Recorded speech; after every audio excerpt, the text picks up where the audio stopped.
Darren Shan had a pretty perfect life. Good grades, a stable family, a future mapped out for him. His best friend Steve is the opposite. Reckless, angry, and constantly dragging Darren into trouble. Like the day Steve talks him into climbing up to the school roof and smashing the lights. Their teacher, Professor Kersey, catches them, and Darren's parents ban him from ever seeing Steve again. Darren keeps the friendship going in secret anyway, but sneaking around isn't the same thing, and Steve knows it. Then, in the middle of one of their arguments on the sidewalk, a strange car rolls past them. The license plate reads, Destiny, and somebody inside throws a flyer out the window. It's an ad for what claims to be the biggest horror show on Earth, the Cirque du Freak. Darren hides the flyer in his notebook, but Kersey finds it and tells them both to stay far away because the show is illegal and the people running it are not the kind you want to meet, which, obviously, guarantees they're going. That night, the boys sneak out and find the venue. A small, strange creature demands payment for tickets. Steve hands over money, gets nothing back, and tries to grab it again, and the thing bites him for it. Then it tosses them their tickets anyway. At the entrance, they're greeted by a towering man who asks their ages and whether either of them has anxiety or a heart condition. He suggests they answer honestly. Then the show starts, and it is genuinely disturbing. A creature called the Wolfman is paraded in front of the crowd, and he lunges into the audience and tears a woman's arm clean off. The audience is screaming. Then the woman stands up and her arm grows right back, and she calmly introduces herself as part of the act. After that, it's a parade of impossible people. A man with a hole straight through his stomach. A woman who hangs from a rope using nothing but her teeth. A man with two stomachs who eats metal and builds things out of it. And a snake boy named Evra with scales instead of skin. Then the fortune teller comes out. Madame Truska pulls Darren up as her assistant, and mid-act a full beard grows across her face. But something else happens too. She gets a vision, and it clearly rattles her. She asks the boy his name, and Darren lies and says it's Fred. The second she's off stage, Truska finds a man named Mr. Krepsley and begs him not to perform tonight because something bad is coming. He performs anyway. Krepsley announces that his spider has escaped and then pulls a rabbit out of his hat, except what comes out is a massive venomous spider called Madame Octa. The thing launches at him, webs onto him, and nearly wins before he finally grabs his flute and plays it, taking control of her. And that's when Steve leans over and drops a bombshell. He's seen this man before, in a book about supernatural creatures. Krepsley is a vampire. Then Octa gets flung off course and lands right on Darren's leg, freezing him in place. Afterward, Krepsley corners the two boys and makes it extremely clear what happens to people who talk about vampires. They get suffocated in their sleep. Then Professor Kersey turns up with police to shut the whole thing down, and in the chaos, Darren slips into Krepsley's private room. Inside, he finds a coffin and Madame Octa's cage. He can't help himself. He swaps in an empty cage, takes the real spider, and hides in the closet when he hears voices coming. Krepsley walks in with another vampire named Gavner, and Darren overhears everything. The Vampanese are hunting them. That's a breakaway group of vampires who actually kill people. And someone called Mr. Tiny has come back and is meddling with something called the Book of Souls. Gavner wants to fight. Krepsley refuses to start a war. Then Steve barges in, announcing he knows exactly what they are. Gavner grabs him by the throat and demands to know who sent him. Steve says nobody. He's here because he wants to become one of them. He tells them his life as a human is worthless, and his parents don't care about him. He practically begs. So Krepsley tests his blood, and whatever he finds in it, he doesn't like. He tells Steve the transformation would never work, and sends him away. That rejection is going to cost everybody, badly. Darren slips out through a tunnel with the spider still hidden on him, and outside he finds that same strange car. He accepts a ride, which is a mistake. The man inside is Mr. Tiny. He asks whether Darren is actually Steve, makes some unsettling comments about human souls, and then plucks a strand of the boy's hair to figure out what he's dealing with. Then he drops him off at home like nothing happened. The next day, Darren keeps Madame Octa hidden in his school locker, and Steve catches him with her. Steve is furious that his friend stole the spider, and in the middle of the argument, the cage hits the floor, and Octa gets loose in a hallway full of students. It turns into a disaster. Darren drops the flute. Steve goes after the spider with a broom, swinging at it while Darren tries to stop him. And in the struggle, Octa crawls inside Steve's t-shirt. She climbs up his body, reaches his face, and bites him. Steve drops instantly. Octa escapes back to the circus. So Darren does the only thing he can think of. He goes to Krepsley and begs for the antidote. Krepsley offers him a deal. He'll save Steve's life. In exchange, Darren becomes a half-vampire and serves as his assistant, and gets protection from Mr. Tiny in the bargain. He also tells Darren something important. His kind doesn't kill people. Only the Vampanese do that. Darren hates every part of this. He agrees anyway. Krepsley tests his blood, and this time the result is different. Darren's blood is perfect. He cuts open Darren's fingertips, presses their hands together, and the boy drops to the floor, freezing cold. Crepsley tells him to lick his fingers, and the wounds seal instantly. Then Darren climbs onto his back, and they move so fast the world blurs. At the hospital, Steve is unconscious with a horrible scar across his face. Crepsley makes an incision in the boy's arm and delivers the antidote. Darren immediately panics, hits the emergency alarm, and holds up a cross to keep the vampire back. Crepsley just warns him to be careful with his new abilities, and leaves. And those abilities show up fast. Back in class, Darren drags his fingernails down the blackboard and leaves gouges in it. At home, he tears into raw meat straight out of the fridge. Then his little sister walks in, and he has to fight down an urge that terrifies him. That's when Crepsley appears and tells him the truth. Darren can never live with his family again. Not safely. To protect them, he has to die. So Darren says goodbye to the people he loves without being able to tell them why. Crepsley gives him something to drink that numbs his lips and fingers. Then he takes hold of the boy's head and breaks his neck. At the funeral, Steve leaves a phone on the casket, and he notices something. Darren's hands are bruised, which shouldn't be possible on a corpse. He starts shaking the body, convinced his friend is alive until Kersey pulls him away. On his way out, Steve spits out his gum, and Mr. Tiny quietly picks it up. That night, Crepsley digs up the grave and finds Darren perfectly relaxed. Playing on the phone, Steve left him, but something else is out there. Crepsley catches the smell of rotting flesh. A Vampanese named Merlot attacks, and the two of them tear through that graveyard, crashing into the open grave, fighting with shovels, bones, and tombstones. Merlot grabs Darren and stuffs him in a sack. Crepsley hurls a headstone to free him, grabs the boy, and runs for the highway, timing it so a speeding truck takes Merlot head-on, which does absolutely nothing except kill the driver who gets out to check. Crepsley brings Darren back to the circus camp, where he finally sees the performers living like an actual family. Crepsley admits to Mr. Tall that Mr. Tiny wants Darren. Darren meets a girl named Rebecca and gets assigned to share a tent with Evra, and he starts learning the job, which mostly means cleaning the Wolfman's cage and feeding the spider and the little people. Some of it is deeply strange. He watches one of the little people pull something like a heart out of its own chest and put it back. Meanwhile, back at school, Steve overhears kids saying Darren was boring and beats one of them for it. Kersey throws him out. So Steve climbs up to the roof, planning to end his own life, and Mr. Tiny is waiting for him. Tiny tells him the truth. Darren is alive. Darren was turned. Darren took the future Steve wanted, the one he begged for and got rejected from. And then he offers Steve exactly what he's always wanted. At camp, Darren tries running at vampire speed and smashes straight into a sign. He gets comfortable with the freaks. He discovers Rebecca's secret, which is that she's a monkey girl with a tail she keeps hidden because she trips over it. He also tries to call Steve. Crepsley catches him and crushes the phone under his boot. Then a car pulls into camp and Mr. Tiny gets out. He asks Mr. Tall to hand Darren over. Tall says he'll think about it. Crepsley says absolutely not. Tiny leaves, but he assigns his little people to watch the boy. Crepsley starts training Darren in the woods, and it's brutal. He vanishes, reappears behind him, and drops him on his back in seconds. He shows Darren how a vampire strikes, hardening his hand into a blade sharp enough to cut through a tree. Darren tries it and just breaks his fingernails. Crepsley tells him what the real problem is. He's too weak because he refuses to drink blood. Elsewhere, Merlot puts Steve through a ceremony and turns him into a Vampanese. And when Kersey catches Steve breaking into his house with Merlot, Steve tears his glasses off and attacks him with his claws. Then the Vampanese come for the camp. They hit Evra's tent first and find only his snake in the bed. Darren and Rebecca hide in her tent and get found anyway. Darren fights back with a mannequin and opens a cut across Merlot's forehead with an iron bar. It heals almost instantly. Crepsley throws Merlot through a mirror, kicks another attacker across the tent, and shoves Darren into a coffin to hide him. Outside, the Wolfman gets released and gets swarmed and slashed by the invaders until the entire circus turns out to fight and Mr. Tall drives them off. But the next morning, Rebecca is gone. They took her. At the same time, Steve walks into Darren's family home and invites Mr. Tiny inside, terrifying the family Darren gave up everything to protect. Darren hitches a ride into town, fighting the urge to feed on strangers the whole way. At his old house, he finds a note pinned to the table by a knife, giving him an address, an old theater. He sends Madame Octa off to say goodbye to Crepsley for him because he doesn't expect to survive this. Crepsley arms himself and heads out anyway, even after Truska warns him that he's walking toward his own death.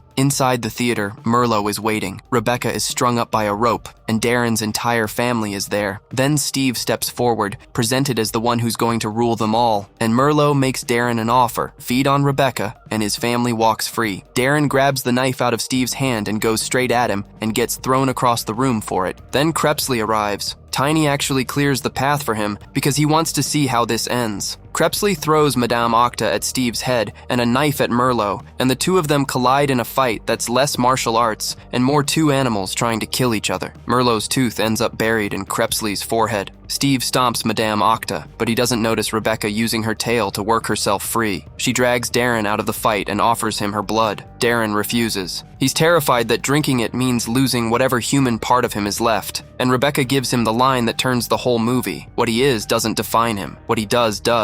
Out on the stage, Merlot is winning. He hurls Crepsley through the seating, rips out rows of chairs, and throws him hard enough to break the ceiling. Then Steve stabs Crepsley too. Merlot moves in to finish him, and Darren hits the room at full vampire speed and throws Steve clear across it. That gives Crepsley the half second he needs. He gets a knife and drives it into Merlot's heart. As he dies, Merlot leaves them with a promise. The Vampanese have started a war. Steve doesn't care. He comes at Darren, and the two former best friends fight so fast you can barely track it. Darren tries the blade strike his master taught him, misses, and takes out a wall instead. Then he gets Steve dead to rights, and he stops. He won't kill him. Steve takes the opening immediately, and the whole thing only ends because Mr. Tiny steps in and calls it off. Tiny tells them their fates are already written, and he tells Darren personally that one day the boy will come looking for him because Tiny is the worst thing out there. Darren tells him he will never let anyone else decide who he becomes. Then Tiny does something genuinely creepy. He works some kind of magic on Merlot's corpse, and the body shrinks down and becomes one of his little people. Afterward, Darren says a real goodbye to his sister, and then hypnotizes his family so they'll go on believing he's dead and stay safe. Rebecca admits she has feelings for him, and the two of them finally kiss. Back at camp, Mr. Tall calls a vote on whether Darren can officially join them. The deciding hand goes up from one of the little people. He's in. Crepsley, meanwhile, is nursing a badly injured Madame Octa when Gavner arrives, and the two of them start planning a journey for Darren that the boy doesn't know about yet. And when Darren gets back to his cabin, he finds the gift his master left him, a coffin with a stereo built into it. So, what did you think of this one? Let me know in the comments below, and if you liked the video, hit like and subscribe for more recaps. See you next time.